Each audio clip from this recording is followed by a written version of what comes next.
नमस्कार मित्रांनो, मी महेश पाटील प्रथम रॉयल महाराष्ट्र यूट्यूब चॅनल तुमचं सहर्ष स्वागत करतो. मित्रांनो, आपण आज एक गोट फार्मला व्हिजिट दिली आहे. तर तुम्ही मागे बघू शकता, खूप चांगल्या पद्धतीने त्यांनी एक गोट फार्म बनवलेला आहे. मित्रांनो, आनंदाची गोष्ट अशी आहे की एक मेकॅनिकल इंजिनियर आणि आज या गोट फार्ममध्ये जो प्रवास आहे याबद्दल आपण इन्फॉर्मेशन आज घेणार आहोत. मित्रांनो बघा, शेतीला आज एक एज्युकेशनल मुलांची आणि एज्युकेशन तरुणांची खूप जास्त गरज आहे. कारण शेतीमध्ये खूप चांगल्या पद्धतीने आपल्याला स्कोप आहेत. पण जर चांगला एज्युकेशन मुलगा किंवा एक चांगला एज्युकेशन तरुण जर या शेतीमध्ये करायला आला, तर नक्कीच त्यात खूप चांगल्या पद्धतीने यश आहे आणि तो नक्कीच शेतीमध्ये चांगल्या पद्धतीने त्याचा सक्सेस हे करू शकतो. मित्रांनो, आपण त्यांच्याकडनं जाणून घेऊया की त्याने हा गोट फार्म कसा स्टार्ट केला. इंजिनियर ते आज गोट फार्मचा हा प्रवास आणि त्यांना कोणत्या पद्धतीने अडचणी येणार सगळं त्यांच्याकडनं आपण आज जाणून घेणार आहोत.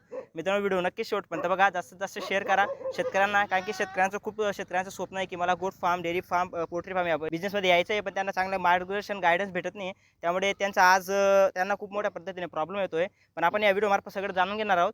तर बघूया त्यांचं मुलाखत. तर नाव, इथला प्रॉपर पत्ता सांगा. नमस्कार, मी विशाल सुधाकर सूर्यवंशी. मी राहणार मूळचा कराडी गावचा आहे. बरोबर. तर आता म्हणजे मी अगोदर धुळ्याला राहायचो. मेकॅनिकल इंजिनिअरिंग माझी धुळ्याला झाली. अच्छा.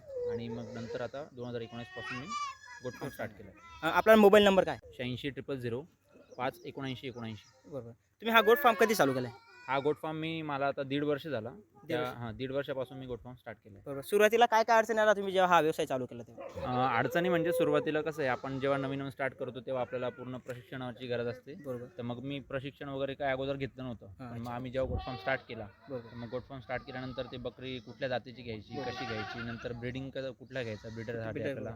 तर मग अशा या सगळ्या गोष्टी आपण हळूहळू शिकत गेलो आम्ही.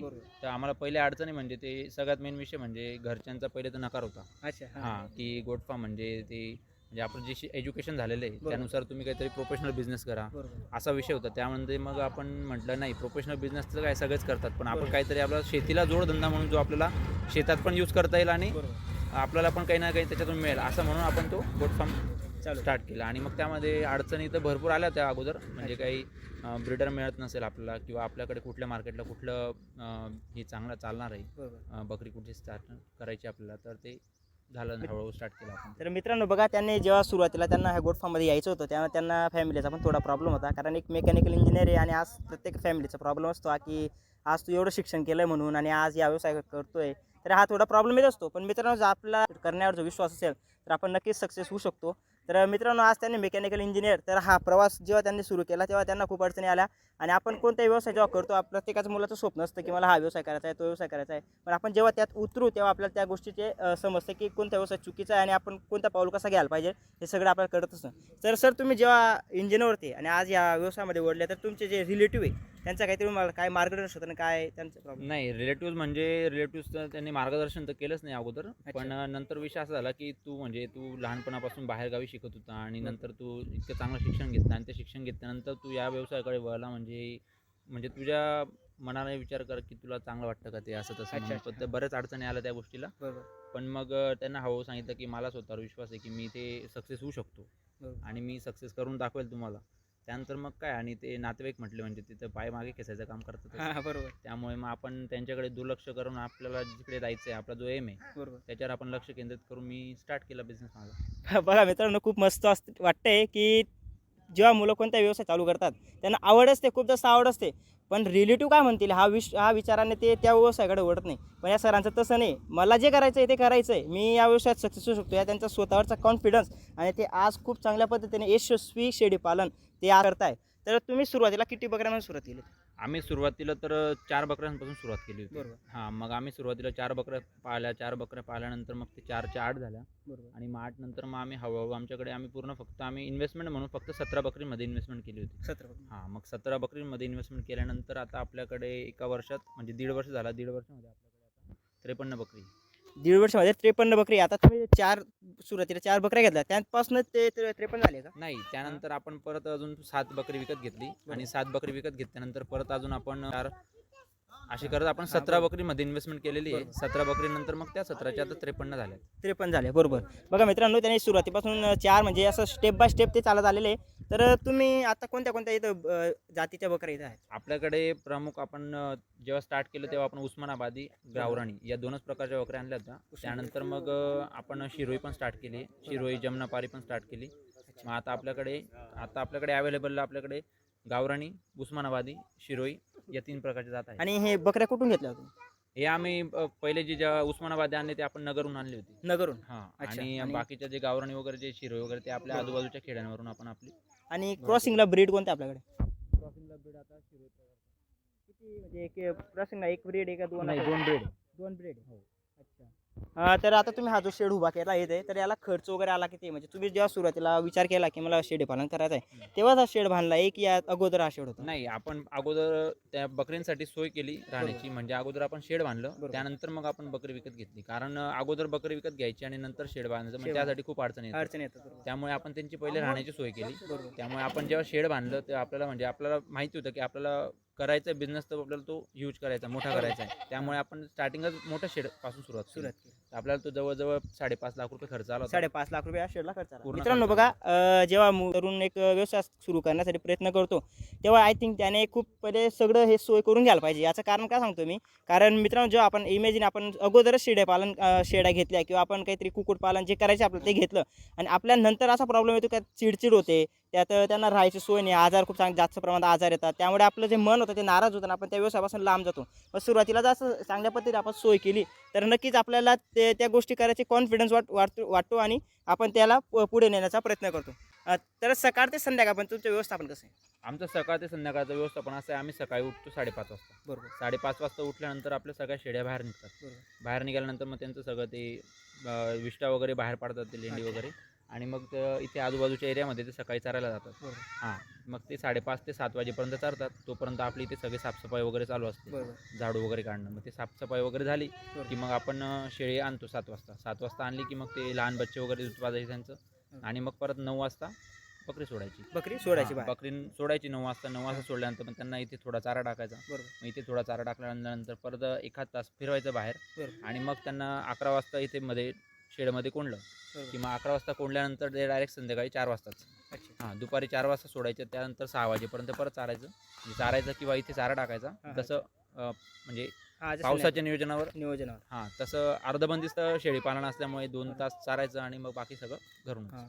तर जे शेळीपालन करतात आणि जे शेळीपालन करायचं म्हणतात त्यांना असा प्रॉब्लेम येतो की पावसाळ्यात खूप जास्त शेळीपालनाला खूप काळजी घ्यावी लागते. बरोबर. तर कोणत्या प्रकारची काळजी त्यांना घ्यावी लागते? नाही, शेळीपालनासाठी विषय असा आहे की शेळ्यांसाठी 3 प्रकारचे लस आहेत. ते PPT असेल, नंतर FMD असेल, HST असेल. या सगळ्या जे लसीकरण आहे ते लसीकरण जर प्रॉपर त्या महिन्यात केलेलं असेल तर तुम्हाला शेळीला कुठल्याच प्रकारचा प्रॉब्लेम येत नाही. आणि विषय असा असतो की शेळीला प्रॉब्लेम अशासाठी येतो की आपला सगळ्यात मेन विषय असतो स्वच्छता. जर तो आपण स्वच्छतेवर जर चांगलं भर दिलं तर पावसाळ्यातही तुमची शेळी निरोगी आणि स्वस्थ राहू शकते.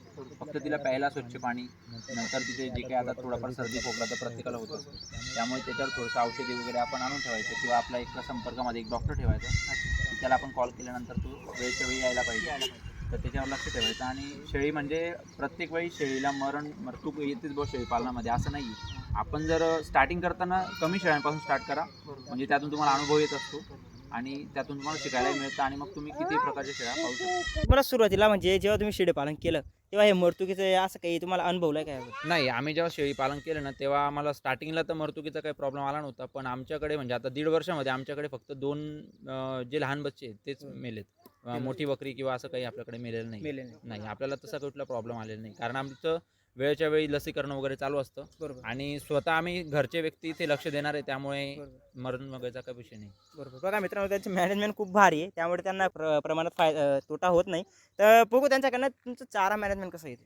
चारा मॅनेजमेंट असं आहे, आपल्याकडे आता हल्लीला शेवरी, हादगा, नंतर हत्ती घास, इंडोनेशियन नेपियर, काय हे हिरव्या चाऱ्यामध्ये झालं. आणि कोरड्या चाऱ्यामध्ये आपल्याकडे तूरची काड असेल, भुईमुगाचा पाला असेल, नंतर दादरचा चारा असेल, त्याची कुट्टी असेल, हे सगळं आपल्याकडे आता अवेलेबल आहे. आणि आपण ते म्हणजे प्रॉपर टायमानुसार आपण ते देत असतो. हां, बरोबर. बघा मित्रांनो, त्यांचं इथे एक जवळपास त्यांची सगळी जमीन त्यांचीच आहे, तर त्यांनी इकडे चारा वगैरे लावला, मेथी घास वगैरे, ते काय तिकडे काय तिकडे हादगा आहे, शेवरी आहे, शेवडी वगैरे, तिकडे सगळं चाराचा त्यांनी बंदोबस्त इथे केलेला आहे. तर इथं कामाला किती लोक आहेत? नाही, कामाला आपण अजूनपर्यंत एकही माणूस लावलेला नाही. एकही माणूस लावला नाही. आपलं असं सगळं- कारण सांगू?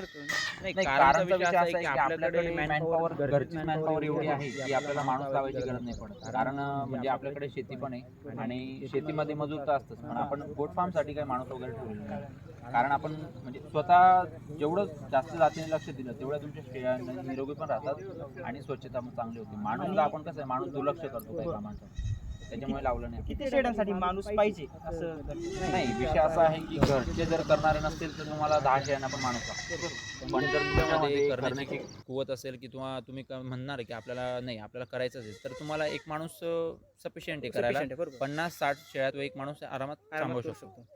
इथे मेन गोष्टी हे माणूस करू शकतो. कोणताही व्यवसाय जेव्हा सुरू करतो तेव्हा तो करू शकतो, त्यात मॅन्युफॅक्चरिंग करू शकतो.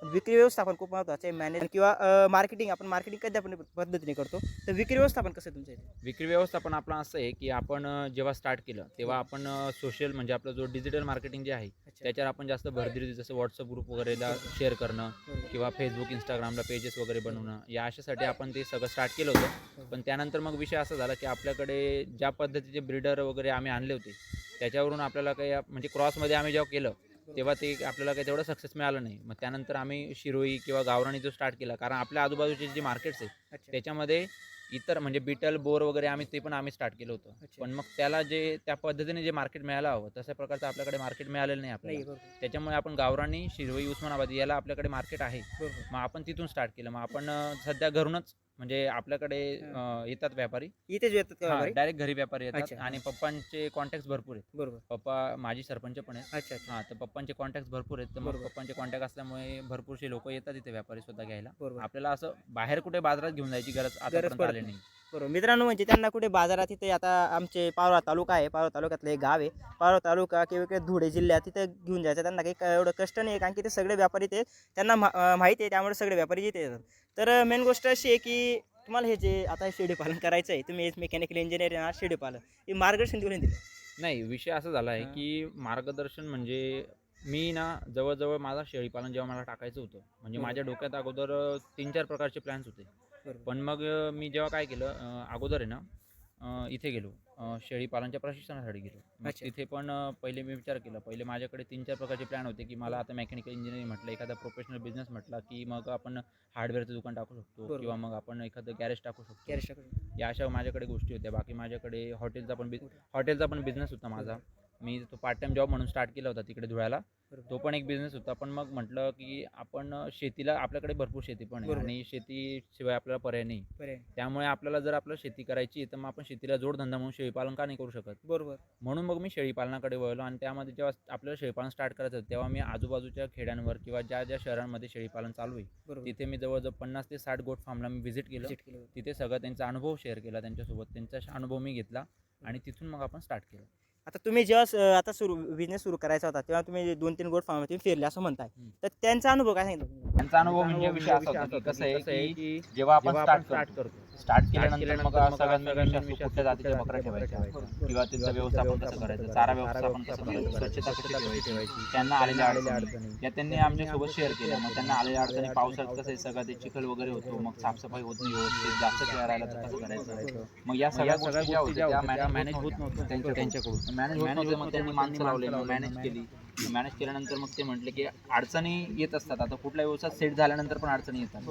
मग तशा त्यातून आपण अनुभव घेतला की ठीक आहे, म्हणजे त्यांनी ज्या चुका केल्या त्या आपल्याला करायच्या नाही, असं म्हणून आपण स्टार्टिंगच लहान छोट्या बकऱ्यांपासून केली. म्हणजे आपण 2-4 अशा बकऱ्यांपासून स्टार्ट केलं. म्हणजे आपला अनुभव येते आपण तेवढा 50-60 बकऱ्या बघा मित्रांनो, जेव्हा सुरुवात कोणता व्यवसाय तुम्हाला जर सुरू करायचा असेल तर तुम्ही व्हिजिट देणं खूप आवश्यकता इम्पॉर्टंट आहे. आता मी तुम्हाला ज्या व्यवसायात करिअर करायचं असेल त्या व्यवसाय रिलेटेड तुम्ही त्या अदर व्यवसायांना व्हिजिट केलं पाहिजे, कारण की वाईट सल्ला कोणी देतच नाही. त्यामुळे चांगला सल्ला आपण त्यांच्याकडनं घ्यायचा आणि त्या मार्गदर्शनाने नोट काढून आपण त्या व्यवसाय चालू करायचा.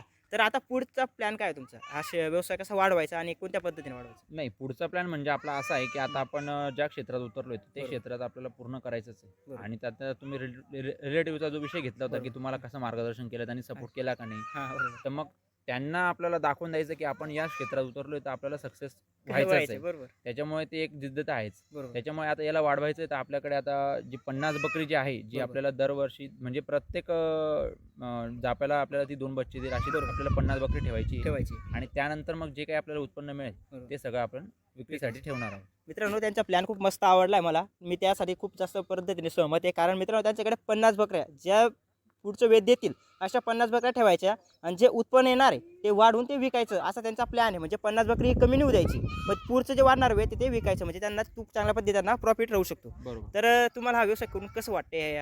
नाही, हा व्यवसाय करून तर मी म्हणजे स्वतः खूप सॅटिस्फाय आहे की बरोबर. मी माझ्या मनाचा व्यवसाय करतोय आणि त्याच्यामध्ये मी सक्सेस झालोय. बरोबर. याच्यामध्ये मला खूप आनंद आहे. अच्छा. आणि मी इतर जे काही स्टार्ट करणार आहेत त्यांना पण मी सांगू शकतो की तुम्ही स्टार्ट करा फक्त. आणि लोक कसं आहे, लोक हसायला येतात पण पोसायला येत नाही. बरोबर. त्याच्यामुळे point आहे तुम्हाला जर कुठलाही व्यवसाय करायचा आहे तर तुम्ही लोकांकडून अनुभव घ्या. बरोबर. म्हणजे कोणाचाही अनुभव म्हणजे सांगणारे जे असतात ते आपल्याला चुकीचं सांगत नाही. सांगत नाही. बरोबर. पण आपल्यावर असतं की कोणा कशा गोष्टी घ्यायच्या, एक चांगल्या घ्यायच्या की वाईट घ्यायच्या. आपल्याला त्याच्यातून चांगल्या वाईटमधून पण चांगल्या गोष्टी घेऊन घ्यायच्या, बरोबर. बाकीच्या ड्रॉप करायच्या आणि आपल्याला मनाला पटेल तेच करायचं. तेच पण करायचं. आणि करताना पण आपल्याला माहिती असतं की आपण चुकीचं करतो की बरोबर करतो. बरोबर. तेवढंच आपला क्षमता पाहिजे. मित्रांनो, त्यांनी खूप चांगल्या पद्धतीने आपल्याला मार्गदर्शन करताय आणि जे आज भावी म्हणजे म्हणत नाही का आपण त्यांना भावी शेळीपालन जे तरुण आहेत त्यांच्यासाठी खूप इम्पॉर्टंट व्हिडिओ आहे. त्यांनी नक्कीच जास्तीत जास्त हा व्हिडिओ शेअर करा आणि प्रत्येक तरुणाला शेअर करा की त्याला या व्यवसायामधनं काय घ्यायचं आहे ते या व्हिडिओमार्फत नक्कीच कळेल. तुम्हाला मेन गोष्ट मित्रांनो, हे गोष्ट बघूनच मुलं या व्यवसायाकडे करतात. तुम्हाला प्रॉफिट किती पर मंथ किंवा पर इयर? मला पर इयर म्हणजे आता आपलं स्टार्टिंग तर 1.5 वर्ष झालं आहे बरोबर. स्टार्टिंगला. पण माझं जे एम आहे ते मी जवळजवळ 10 ते 12 लाखाचं ठेवलेलं आहे वार्षिक उत्पन्न. वार्षिक उत्पन्न हो. यायला पाहिजे. म्हणजे जर माझ्याकडे 50 बकरी मी पैदाशी ठेवली बरोबर. तर आपण मॅक्झिममली 100 बच्चे ते आपल्याला देईल देईल. बरोबर. कंटिन्यू. पण 100च्या ऐवजी आपण 80च धरू. 80 बच्चे आपण जर 6 महिने वाढवले ना बरोबर. तरी आपल्याला 7 ते 8 लाखाचं वार्षिक उत्पन्न आरामात मिळणार आहे. आरामात. त्याच्यासाठी तुमचा थोडाफार म्हणजे एक माणूस जर तुम्ही लावला, एक बरोबर. माणूस असेल किंवा तुमचा चाऱ्याचा खर्च असेल बरोबर. तर तुमचे 1.5-2 लाख रुपये जातील. त्यामध्ये तुम्हाला 4.5-5 लाख रुपये आरामात बरोबर. वार्षिक उत्पन्न निघेल. ठीक आहे. म्हणजे एकंदरीत आपण म्हटलं की एखादा जर जो न्यूली जॉबला लागतो त्याला 15-16 हजार रुपये मंथली पेमेंट पगार असते. असतो. बरोबर. आणि त्याला जर इन्क्रीमेंट पण म्हटले आपण तर 1-2 वर्षात किती इन्क्रीमेंट होईल, त्याचे 30-40 हजार रुपये इन्क्रीमेंट होईल. बरोबर. तर आपण घरी बसून आपल्याला घरच्या शेतात तुम्ही लेंडी खत पण वापरू शकता. बरोबर. प्लस तुमचा शेळीचा जो बिझनेस आहे तो तुम्ही घरी बसून करू शकता. आई वडिलांपासून दूर जायची तुम्हाला गरज पडणार नाही. तुमच्या शेतीसाठी पूरक असा हा बिझनेस आहे. बरोबर. त्याच्यामुळे तुम्हाला वार्षिक उत्पन्न 6 ते 7 लाख रुपये आरामात मिळतं. बरोबर. आणि म्हणजे तुम्ही एखाद्या नोकरीवाला, आपण म्हणत नाही की नोकरी करू नये, बरोबर. ज्याला आवड आहे त्याने नोकरी करायला करायची पाहिजे. असेल, बरोबर. पण ज्याला बिझनेस करायचा आहे तो बिझनेस पण करू शकतो. करू शकतो. आणि अशा पद्धतीने तुम्ही मॅनेजमेंट किंवा बिझनेस करू शकता. बरोबर. तर 6 ते 7 लाख रुपये उत्पन्न तुम्हाला मिळतो. मित्रांनो, मला एक पॉईंट खूप जास्त आवडला यांच्यात, हे जे बोलले की आईवडिलांपासून आपण लांब जाऊ शकत नाही. मित्रांनो, हा मेन पॉईंट आहे. कारण तुम्हाला आवड कोणत्या व्यवसायामध्ये हे तुम्ही स्पष्ट पहिले बघून घ्या. आणि मेन गोष्ट, आता खूप मुलं म्हणतात की शिक्षण केलं आहे मग हा व्यवसाय मी कसं काय करू. It's not matter. पण तुम्ही जर या व्यवसायामध्ये आले आणि तुम्ही जर चांगल्या पद्धतीने यात सक्सेस झाले तर तुम्ही आईवडिलांजवळ राहाल. आणि आईवडिलांना एकच इच्छा असते, प्रत्येक माझा मुलगा माझ्या जवळ पाहिजे आणि त्याने माझी चांगली केअर करायला पाहिजे. प्रत्येक आईवडिलांना वाटतं आणि त्यांनी तेच धरून ते आज गावाकडे एक चांगल्या यशस्वी उद्योजक म्हणून आणि खूप चांगल्या पद्धतीने हा व्यवसाय ते करताय. तर तुम्ही हा व्यवसाय करताय तर तुम्ही जे आता तरुण आहे, भावी तरुण, त्यांना हा व्यवसाय करायचा आहे यासाठी काय सल्ला द्या? नाही, तुम्हाला व्यवसाय करायचा आहे, भावी तरुणांना माझा एकच सांगणं आहे की तुम्हाला व्यवसाय करायचा आहे त्यात पहिले तुम्ही नॉलेज घ्या. बरोबर. की तुम्हाला कुठला व्यवसाय करायचा आहे. तुम्हाला शेळीपालन करायचं आहे, तुम्हाला दुधाचा व्यवसाय करायचा असेल, बरोबर. म्हशींसाठी असेल, गाईसाठी असेल किंवा तुम्हाला इतर कुठलाही बिझनेस करायचा आहे, बरोबर. त्याच्या अगोदर पहिले तुम्ही नॉलेज घ्या. नाहीतर काय आपण काय करतो की नाही, बिझनेस टाकला म्हणजे आपण बिझनेस टाकून द्यायचा आणि बरोबर. त्यानंतर नॉलेज घ्यायचं.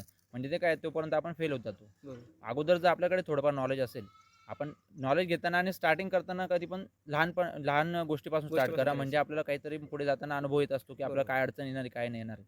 त्याच्यामुळे स्टार्ट करताना लहान गोष्टीपासून स्टार्ट करा. तुम्हाला 100% सक्सेस 100% होईल. यश आहे. मित्रांनो, खूप भारी इन्फॉर्मेशन दिली त्यांनी. तर आपण बघू आता, आपण शेड फिरून घेऊ कसा काय. तर त्यांचा ब्रीडर वगैरे बघू आपण कोणता आहे. तर बघा, त्यांनी आता एवढा शेड आहे. आता त्यांनी मागेच किती दिवस झाले शेड तुम्ही बोकड विकले आता मागे? आता आम्हाला मागच्या शुक्रवारीच विकले आम्हाला जवळजवळ आता 5-6 दिवस झाले असतील. हां मित्र, 5-6 दिवसावर त्यांनी काही बोकड विकले इथं. हे बघा क्रॉसिंगला. आणि आपला बोकडा क्रॉसिंग आता जो ब्रीडर आहे त्यांचा इथे मेन, त्याला आपण बघूया. कारण की मेन इम्पॉर्टंट मित्रांनो, ब्रीडर हा खूप महत्त्वाचा असतो. कारण की जे पैदाशी असते ती पुढची त्याला खूप जास्त प्रमाणात फायदा होतो. बघा, त्यांचा हा ब्रीडर आहे. हाईट किती असेल त्याची आश्चर्य? त्याची हाईट जवळजवळ आता 38-40 इंच. अच्छा. आणि जात कोणती आता?